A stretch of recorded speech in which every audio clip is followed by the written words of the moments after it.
یا ناپاک ہے؟ آپ بتا دیجئے۔ تو قرآن یہ پکار کر کہتا ہے کہ نادان اپنی زبان پر جو ہے لگام لگا لے۔ قرآن کی آیت ہے، غور سے سن لیجئے۔ قرآن ارشاد فرماتا ہے انما یرید اللہ لیذھب عنکم الرجس اہل البیت ویطہرکم تطہیرا۔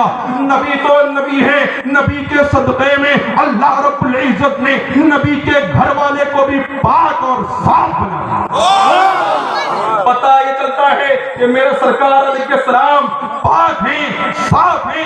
قسم خدا کی جو نبی کا کلمہ اپنے صدق دل سے پڑھ لے، لا الہ الا اللہ محمد رسول اللہ، اللہ رب العزت اس کو بھی پاک اور صاف بنا دیتا ہے، دنیا میں ممتاز بنا دیتا ہے، قیامت کے میدان میں بھی کامیابی قدم چومتی ہوئی نظر آتی ہے۔ یہ ہے نبی پاک صلی اللہ علیہ وسلم کی پاکیزگی۔ آپ حضرات سمجھ رہے کہ نہیں؟ بیچ بیچ میں اسی لیے پوچھ رہا ہوں کہ اگر میری بولی کو سمجھ میں نہیں آئے تو ضرور بول دیجئے گا کہ یہ الفاظ نہیں سمجھ پائے ہیں، تو میں اور خلاصہ کر کے بولنے کی کوشش کروں گا۔ میرے سرکار علیہ السلام پاک ہیں۔ اب قرآن بھی دلیل دے رہی ہے۔ قرآن یہ کہہ رہا ہے کہ نبی تو نبی ہے، نبی کے صدقے میں اللہ رب العزت نے نبی کے گھر والے کو پاک اور صاف کر دیا۔ اب آئیے روئے زمین پر میرے سرکار علیہ السلام سب سے پہلے سجدہ کیے۔ یہیں سے ایک مجاز ملتا ہے میرے عزیزو، نماز سے دور نہ بھاگو، زکوٰۃ سے دور نہ بھاگو۔ اسی لیے سرکار علیہ السلام اشارہ کر رہے ہیں سب سے پہلے سرکار نے سجدہ کیا۔ یہیں سے یہ ظاہر ہے کہ جس کے یہاں سجدہ ہے وہ نبی کا اپنا ہے، اور جس کے یہاں سجدہ نہیں ہے وہ لوگ جو ہیں اپنے اپنے سوچیں کہ ہم کس سے محبت کرتے ہیں۔ اگر آپ کے دل میں نبی کی محبت ہوگی تو آپ بھی نماز ادا کرو گے۔ سرکار ارشاد فرماتے ہیں نماز جب میری امت پڑھا کرتی ہے تو میری آنکھوں میں ٹھنڈک پہنچا کرتی ہے۔ اسی لیے بہت ضروری ہے کہ نماز ادا کیا جائے۔ سرکار علیہ السلام سب سے پہلے سجدہ کیے تو اللہ رب العزت غیب سے آواز دیتا ہے اے محمد ابن عبداللہ، آپ نے روئے زمین پر سجدہ کیا، آپ کے سجدے کی برکت سے میں نے پورے روئے زمین کو پاک اور صاف بنا دیا، اور پاک اور صاف نہیں بلکہ آپ کی امت کے لیے مصلی بنا دیا گیا ہے۔ آپ کی امت چاہے گی گھر میں نماز ادا کر لے گی، نماز قبول کر لیا جائے گا۔ دریا کے کنارے نماز ادا کر لو، نماز جو ہے اللہ رب العزت قبول کر لے گا۔ مسجد قریب ہے، مسجد میں جا کر کے نماز ادا کر لو، اللہ رب العزت قبول کر لے گا۔ کھلے آسمان کے نیچے نماز ادا کر لو، اللہ رب العزت قبول کر لے گا۔ تاریخ اٹھا کر دیکھو گے، اتہاس کا مطالعہ کرو گے، نبی پاک صلی اللہ علیہ وسلم دنیا گیتی میں تشریف لانے سے پہلے جتنے نبی آئے کسی پر جو ہے یعنی کہ نماز جو ہے وقت پر جو ہے فرض کیا گیا۔ اسی طریقے سے وہ لوگ بھی نماز ادا کرتے تھے، اور نبی پاک صلی اللہ علیہ وسلم دنیا گیتی میں تشریف لانے کے بعد ہم لوگ بھی نماز ادا کر رہے ہیں۔ میرے عزیزوں، اور لوگوں کے لیے 5 وقت کی نماز نہیں تھی، کسی کے لیے 2 وقت کی نماز تھی، کسی کے لیے 1 وقت کی نماز تھی، کسی کے لیے 4 وقت کی نماز تھی، لیکن وہ لوگ بھی نماز پڑھا کرتے تھے۔ لیکن ان کے یہاں جو ہے ایسا نہیں تھا کہ جہاں وقت ہو جائے وہی نماز ادا کر لو اللہ قبول کر لے گا، ایسا نہیں ہے، بلکہ جو وقت ہے جہاں پہ ہے، جس جگہ میں جا کر نماز پڑھنے کا حکم ہوتا تھا اسی جگہ میں جا کر نماز ادا کیا کرتے تھے، تب جا کر کے اللہ رب العزت قبول کر لیتا۔ میرے عزیزوں، میرے رسول کے صدقے میں اللہ رب العزت نے پورے روئے زمین کو مصلی بنا دیا ہے۔ تم کام پہ گئے ہو، نماز کا وقت ہو گیا، وہی نماز ادا کر لو اللہ قبول کر لے گا۔ بازار گئے ہو، وقت ملا ہے آپ کو، اسی دکان میں نماز ادا کر لو اللہ رب العزت قبول کر لے گا۔ سفر میں ہو، نماز ادا کر لو، کھلے آسمان کے نیچے جگہ ملی، آپ نماز ادا کر لو اللہ رب العزت قبول کر لے گا۔ اس کے باوجود بھی اگر نماز نہیں پڑھو گے تو ہماری کم نصیبی ہے کہ ہم نماز سے دور بھاگے جا رہے ہیں۔ اگر ہم نماز پڑھیں گے تو پیارے نبی کی آنکھوں میں ٹھنڈک پہنچے گی، جب ٹھنڈک پہنچے گی، نبی کا فرمان ہے کہ دنیا میں جو جس سے محبت کرے گا قیامت کے میدان میں وہ اسی کے ساتھ ہوگا۔ ہم جب نبی کی ذات سے محبت کریں گے دنیا میں، قیامت کے میدان میں نبی کی شتل چھائے ہوں گے، اور جو نبی کے شتل چھائے میں ہوگا اللہ رب العزت اس کو بخش دے گا۔